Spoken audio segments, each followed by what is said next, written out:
Sunnatullah namanya, ketentuan Allah yang diletakkan pada alam semesta. Nah, jadi jangan kita terlalu kagum dengan Barat. Sebetulnya Barat itu mencuri ilmu dari umat Islam. Mulai dari kejatuhan Baghdad 1258 Masehi oleh Holakokan, itu banyak buku-buku yang dicuri. Kemudian teropong bintang yang dibawa ke Mongol, sebagian dibawa oleh orang Barat.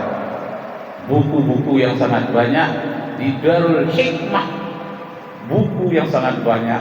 Ada yang dibakar, ada yang dihanyutkan ke Sungai Tigris, sampai-sampai sungai itu menjadi hitam karena tinta.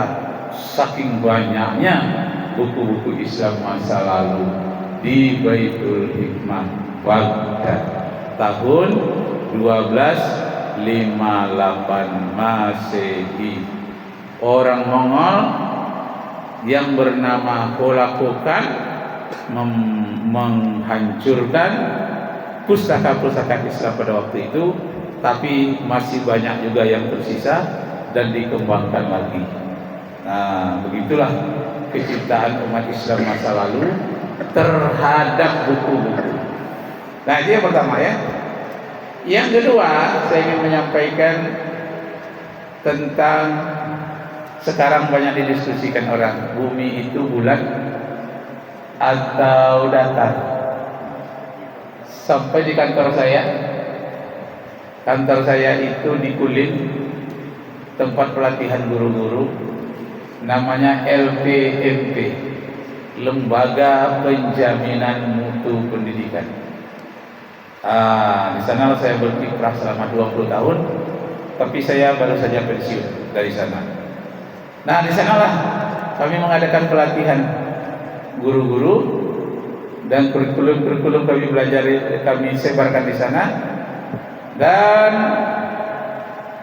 kita tahu bahwa banyaknya ilmu pengetahuan Barat itu mencuri dari Islam. Yang sangat populer tentang teori bumi bulat atau bumi datar. Bertanyalah mahasiswa Indonesia kepada Syekh bin Baz di Mekah, ulama tapi dia buta. Walaupun buta, hafal seluruh Al-Quran, hafal hadis, baru saja meninggal dia. Ya bin Baz, orang bertengkar-tengkar tentang bumi bulat atau bumi datar. Nah, as-su'al bil jawab.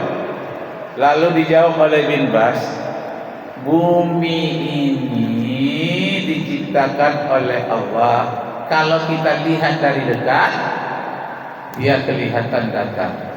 Nah, itu disebut wa ilal ardi kaifa sutihat.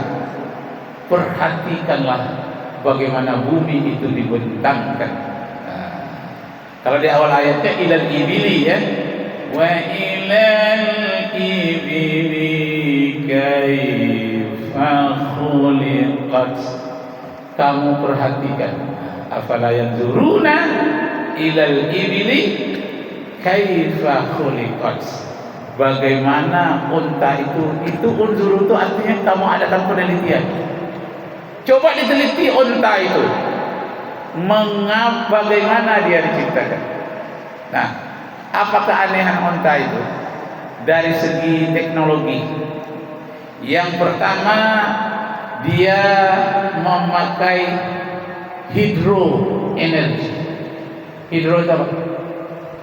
Sekarang orang mau belajar bikin mobil hidroenergi, tenaga air. Jadi dia sekali minum itu energinya tahan selama 3 bulan. Bisa dia satu kali ngisi energi itu 3 bulan.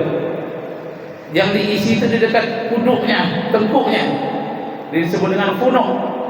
Nah, ada yang 2 punuknya, ada yang 1. Kalau 1 minggu baru dia minum, itu diambil tongkat oleh tuannya, ditusukkan tenggorokannya, dia mengeluarkan air, bisa ditampung airnya, bisa kita minum 1 minggu masih bersih.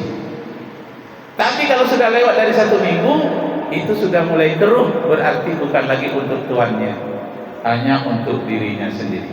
3 bulan bisa minum 1 kali. Masya Allah. Memakai energi hidrolik, tenaga air. Orang baru belajar sekarang. Nah, yang kedua, onta itu pada kakinya ada sistem komputer. Walau ditutup matanya, di malam hari suruh berjalan, ditaburkan kaca, ditaburkan duri-duri, dia tak pernah menginjak kaca, tak pernah menginjak duri, sekalipun di dalam gelap. Kenapa? Ada sejenis sensor yang terdapat di kaki onta itu. Nah, itu makanya wa ilal ibli kaifa khuliqat. Perhatikan bagaimana ketahanan onta itu diciptakan oleh Allah. Dia bisa memikul beban sampai lebih dari 100 kilo. Bisa pula membawa orang, bawa manusia 2 orang, 1 onta. Kalau orangnya besar 1 saja.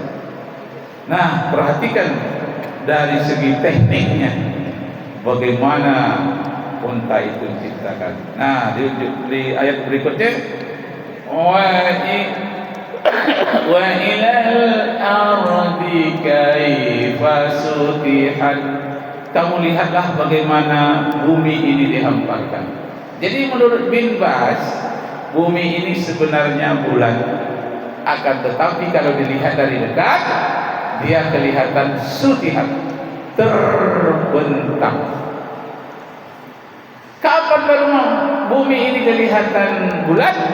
Apabila dilihat dari jauh. Bagaimana sejauh-jauhnya memandang ke bumi? Sejauh-jauhnya itu melalui satelit. Dilihatlah teropong melalui satelit, nampaklah bumi, ternyata bulan. Kemudian di samping bumi itu ada benda lain agak kecil sedikit, bulan juga. Apa dia? Rembulan. Rembulan itu mengelilingi matahari, 1 kali keliling 29,5 hari. Dan matahari pun bulan pun mengelilingi matahari, 1 kali keliling 365 hari. Jadi dalam penanggalan tahun Masehi ada pada bulan Februari tanggal 28/4. Tapi dalam hitungan astronomi, 1/4 itu tak boleh disebut karena akan terjadi pembulatan setiap 4 tahun. Maka tahun yang bisa dibagi 4 namanya tahun Kamisaka. Ya. Nah, jadi perjalanan bumi dari awal sampai ke tempat semula menunggu selama 365/4 hari. Tahun itu namanya tahun matahari. Dalam bahasa Arabnya tahun Samsiah. Itulah dipakai oleh dunia internasional. Nah, kita baca tadi dalam surat Yasin. Apa kata surat Yasin? Ayat 39, ayat 40.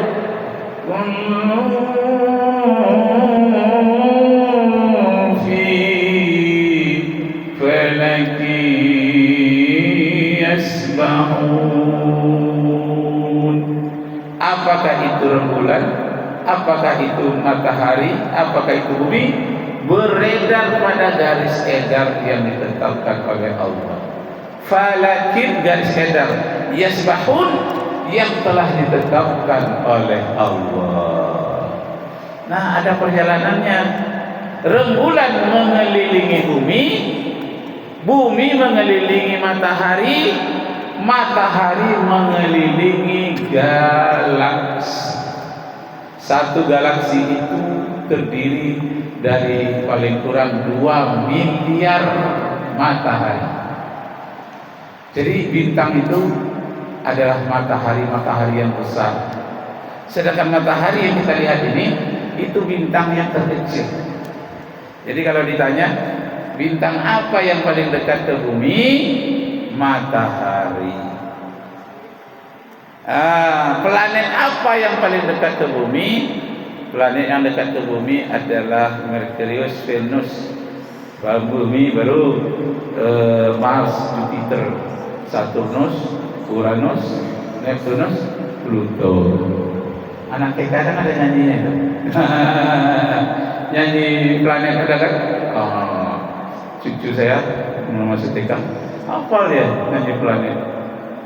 Atuh cerita tentang ruang angkasa ya katanya. Kenapa? Ada nyanyinya itu tuh katanya. Saya pun baru tahu dinyanyikannya. Betul. Ya, Venus, Merkurius, Venus, Bumi, Mars, Jupiter, Saturnus, Uranus, Neptunus, Pluto. Cuma dia mau hafal aja, dia nggak ngerti. Cuma dia mau apa? Kalau kita ngerti, cuma kurang hafal. Bagusnya kita padukan. Nah, itu dia ya.